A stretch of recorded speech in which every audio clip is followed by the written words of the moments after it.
Hai sobat semua, apa kabar? Baik kan? Semoga kalian semua sehat selalu, bahagia selalu dan banyak rezeki. Kali ini Mimin mau melanjutkan cerita dari novel Menantu yang Diremehkan. Semoga cerita ini bisa menghibur kalian semua ya, dan bisa menemani hari-hari kalian semua. Oh iya, jangan lupa bantu like dan komen ya biar Mimin tambah semangat uploadnya. Kalau begitu yuk langsung saja ke ceritanya, cekidot.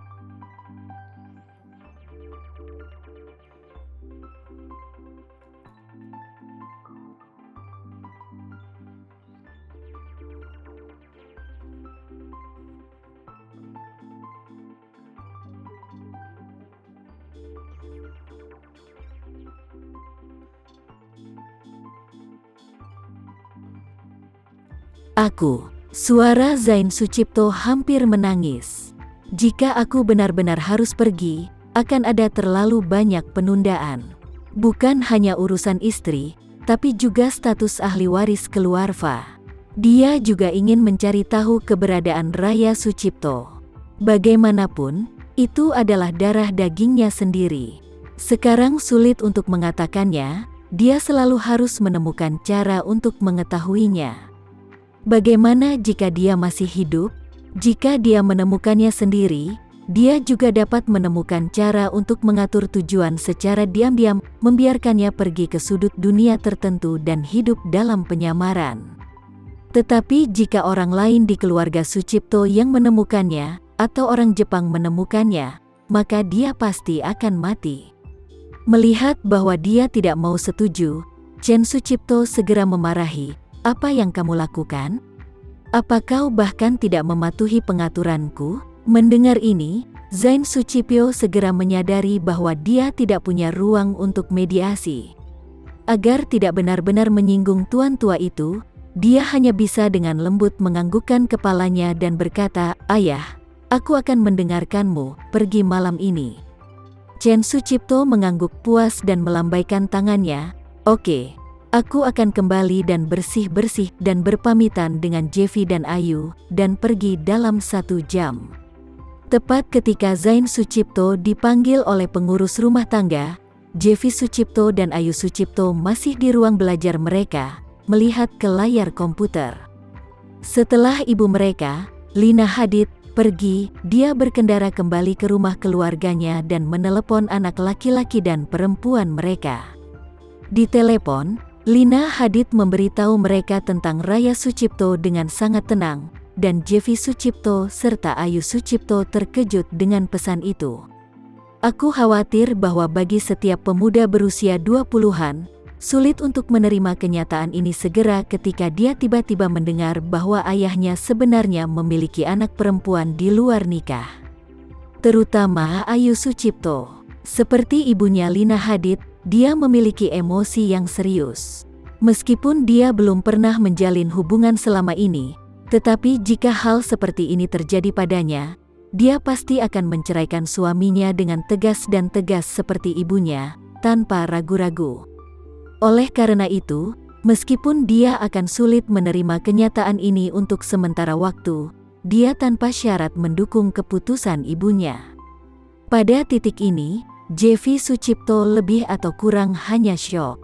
Dia merasa bahwa pria seperti ayahnya hampir tidak mungkin setia menikah seumur hidup. Pria yang kaya hingga ekstrim jarang merasa puas hanya dengan satu pasangan heteroseksual, jadi wajar untuk terlibat masalah di luar. Bagaimanapun, dia dibesarkan di lingkaran kelas atas, dan di lingkaran ini dia telah melihat banyak kesempatan bagi pria. Ada anak haram dan ada banyak orang di lingkaran ini. Itu sudah biasa. Orang paling kuat yang pernah dilihatnya adalah seorang miliarder yang berkecimpung di internet. Dia menemukan banyak wanita dan melahirkan banyak anak, dan dia masih pamer di situs jejaring sosial. Jadi, sebaliknya, jika ayahnya baru saja melakukan one night stand dengan pengawalnya dan melahirkan seorang putri, Jevi Sucipto merasa bahwa ayahnya sudah berada di lingkaran ini, relatif rendah hati dan berorientasi pada keluarga. Padahal, perempuan di kalangan ini sudah lama terbiasa dengan hal-hal semacam itu. Tentu saja, dia tidak mengatakan ini kepada ibu dan saudara perempuannya, karena dia memahami karakter ibu dan saudara perempuannya. Jika dia mengatakannya saat ini, dia takut mereka akan dimarahi oleh mereka. Ayu Sucipto sangat marah di dalam. Dia merasakan hal yang sama untuk ibunya saat ini. Jika dia bertemu dengan suami seperti itu, dia pasti akan meninggalkannya tanpa ragu-ragu. Jadi dalam telepon dan berkata kepada Lina Hadid, "Bu, aku mendukung ibu untuk menceraikan ayahmu. Ayah membuat kesalahan ini dan menyembunyikannya begitu lama. Kejadian ini benar-benar tidak bisa dimaafkan. Aku akan menemuinya nanti, dan aku harus memintanya untuk bertanya secara langsung." Lina Hadid tidak begitu bergairah seperti kelompoknya, tetapi berkata dengan acuh tak acuh, "Ayu, aku mengatakan ini padamu karena kamu dan kakakmu sama-sama sudah dewasa. Kamu memiliki hak untuk mengetahui hal-hal ini, tetapi ini adalah masalah di antara kita berdua. Kamu tidak perlu menghadapi ayahmu lagi karena kejadian ini. Selain itu, setelah aku menceraikan ayahmu, kalian berdua dapat memilih untuk terus tinggal di rumah Sucipto, atau kamu dapat memilih untuk tinggal di rumah nenekmu, atau kamu dapat pergi keluar dan tinggal sendiri. Ibu tidak keberatan. Di masa depan, jika ada pertemuan keluarga di rumah kakek atau ayahmu, kalian semua harus berpartisipasi seperti biasa, tetapi ayahmu dan aku tidak akan lagi menghadiri pertemuan keluarga satu sama lain. Yang lainnya akan tetap sama."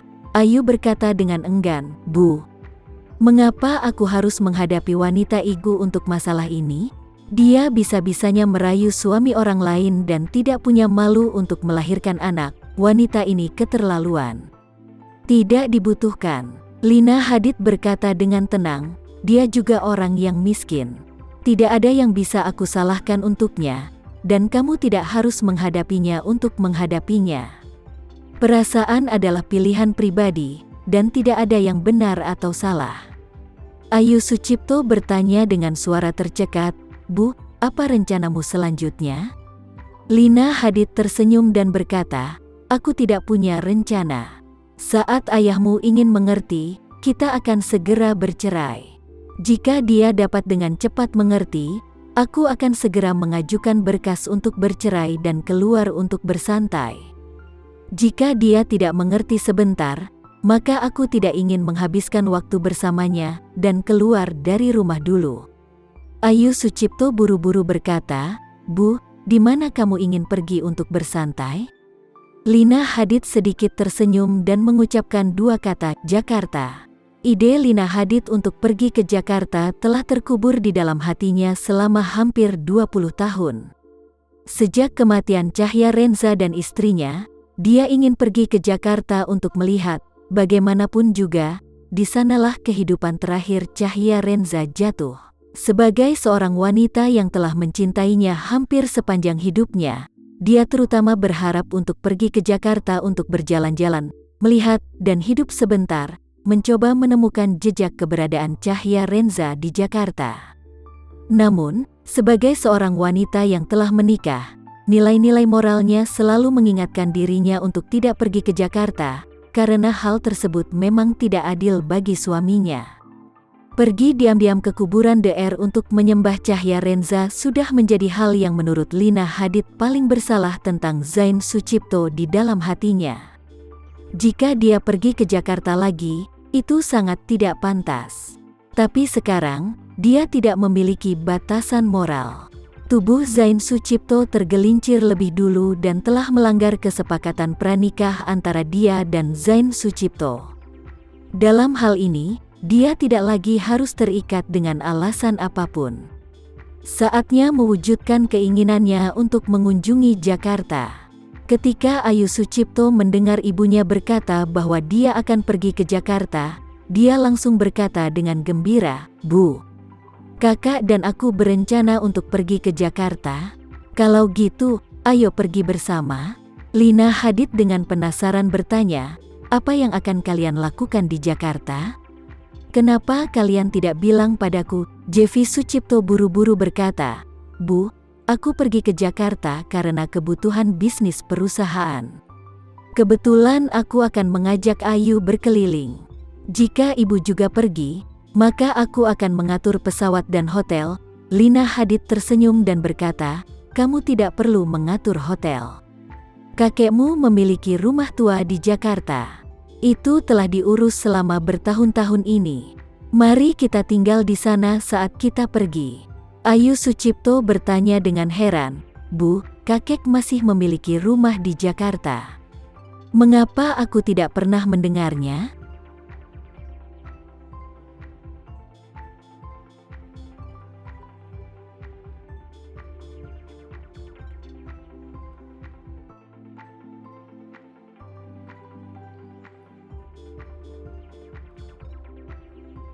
Sekian dulu ya cerita kali ini, kita lanjutkan lagi ceritanya di lain waktu. Oh iya, bagaimana menurut kalian? Semoga bisa sedikit menghibur kalian semua. Jangan lupa like, share dan komen ya. Untuk teman-teman yang baru nonton jangan lupa subscribe-nya. Hehehe, kalau ada teman-teman yang ingin gabung langganan bisa langsung gabung saja untuk dapat fitur yang menarik dan sedikit membantu Mimin. Terima kasih sudah menonton, sampai jumpa lagi. Bye.